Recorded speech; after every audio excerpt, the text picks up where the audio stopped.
প্রথম পয়েন্ট, অ্যাপেলের colour science. অ্যাপেলের কালার সায়েন্স এত কনসিস্টেন্ট, এটা খুবই জরুরি একটা ক্রিয়েটারের জন্য।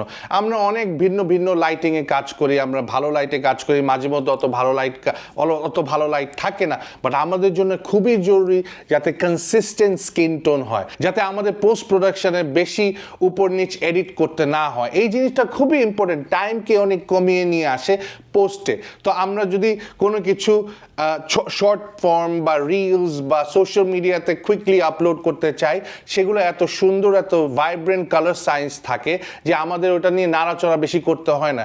অ্যাকচুয়ালি মাঝে মধ্যে এমনও হয় যে এত সুন্দরভাবে কালার ফুটে আসে যে মানুষ মনে করে যে এটা টাচড আপ বা এটা টাচ আপ করা হয়েছে। না, এটা জাস্ট তাদের নেটিভ কালার সায়েন্সেরই কামাল। তারা এত সুন্দরভাবে সেট আপ করা আছে যে আপনারা ভালো লাইট, হার্শ লাইট, যেরকমই লাইটে আপনারা শ্যুট করেন, রেজাল্ট কনসিস্টেন্ট হবে, which is very important for a creator.